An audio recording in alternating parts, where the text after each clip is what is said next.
Hello students, welcome back to my channel. Today, in continuation with the previous questions which I have already posted, 2023 NEET exam questions. In continuation with that, I am posting further the remaining questions. Coming to the first question, you can see the net magnetic flux through any closed surfaces. Now students, as you know, magnetic lines of force are closed curves. They are closed curves because they start from north pole and move towards south pole, but internally they run from south to north. So this way lines of force are closed lines of force. So when you consider any surface, the number of lines of force coming out of the surface will be equal to the number of lines of force entering the surface. So when the lines of force come out of the surface, flux is treated as positive, and when the lines of force enter, the flux is treated as negative. And as you know, the magnetic flux is proportional to the number of lines of force. So since equal number of lines of force will enter as well as exit the surface. So total flux, magnetic flux has to be zero. Then coming on to the next question, a very long conducting wire is bent in a semicircular shape from A to B. So this is somewhere A and B. As shown in figure, the magnetic field at point P for steady current configuration is given. So here my sincere suggestion will be to split up into straight and circular parts. The entire configuration or arrangement must be split up into different straight and circular parts. So I'll split this as 1, this as 2, and this circular part as 3. Okay. So here, with respect to point P, you can see 1 and 2 are semi-infinite wires. Semi-infinite wires. So we can apply the formula for that. So B due to 1 will be, due to this wire will be mu 0 I upon 4 pi r. Similarly, B due to 2 is also same, mu 0 I by 4 pi r. Now coming to direction, see, try to stretch your thumb in the direction of current. Right hand, use the right hand. If you stretch the thumb along the direction of current, then these remaining 4 fingers will curl in the sense of magnetic field. So the fingertips, in whichever direction the fingertips point, that will give you the direction of magnetic field. Shift these fingertips towards the point where you have to find the magnetic field.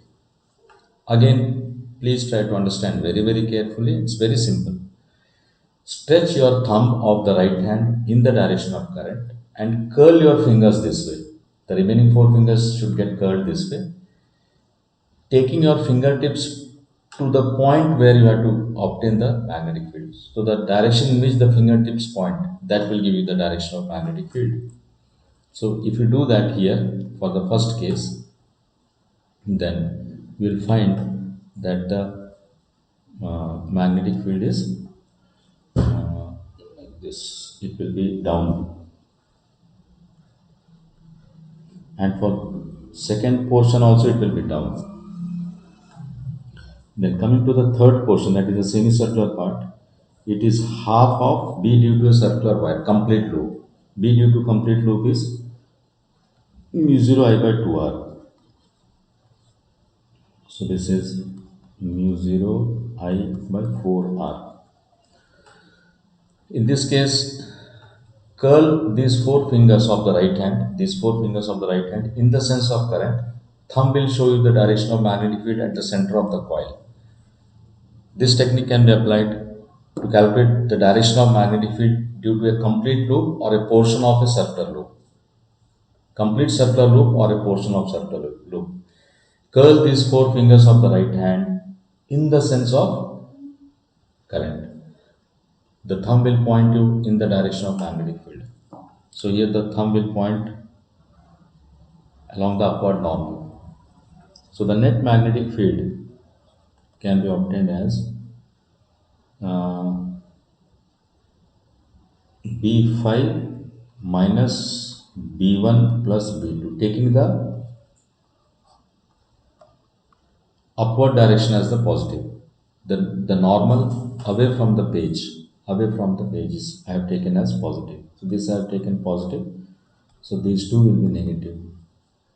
So if you simplify, then you get the second option.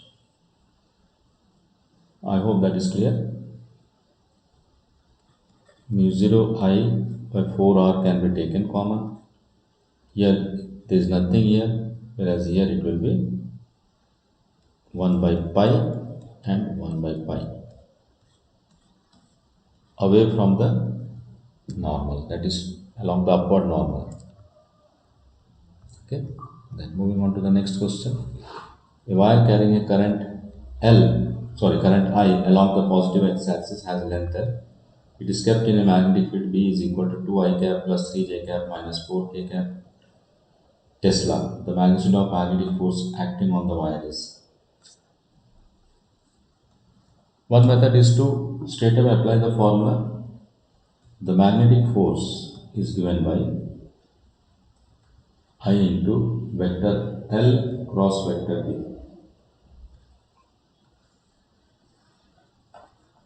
This is the usual formula. If you know the cross product, how to calculate cross product, you can do it immediately. So I is this, and the length, the current, direction of current is taken as the direction of length, which is along x-axis. So I write this as L I cap, and magnetic field is already given as 2 I cap plus 3 j cap minus 4 k cap.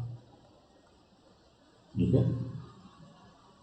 So L can be fetched outside, and you can write like this.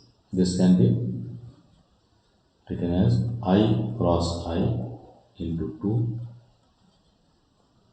plus 3 into vector I cross vector j minus 4 into vector I cross vector k. Sorry, this is k. I cross I is 0. So we can write like this, I into L into. Now I cross j, I, j and k. If you take the cross product in this sequence, it will be positive, otherwise negative. So I cross j is k cap, and I cross k will be minus j cap.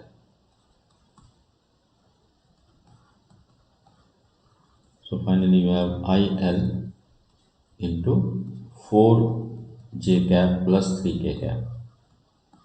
Since we have to find the magnitude of vector, so magnitude will be, you know what is the magnitude? Magnitude is under root coefficient of I square plus coefficient of j square plus coefficient of k square.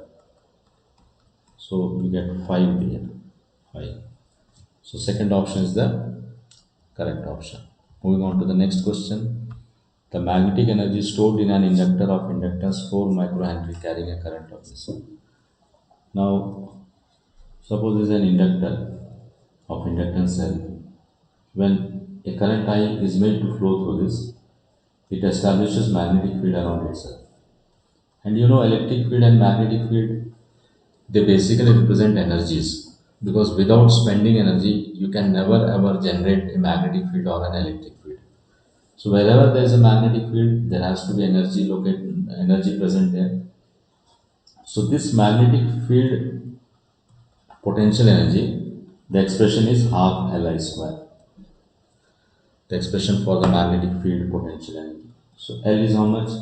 Inductance is 4 microhenry, and current square. Current is 2 ampere, so 2 square will be 4. So 4 gets cancelled here. Sorry, 2 gets cancelled here. We are left with 8. This remains as it is, microjoule. So correct option is the third option, 8 microjoule. That's all in this video, students. Thank you so much for watching my channel. Thank you.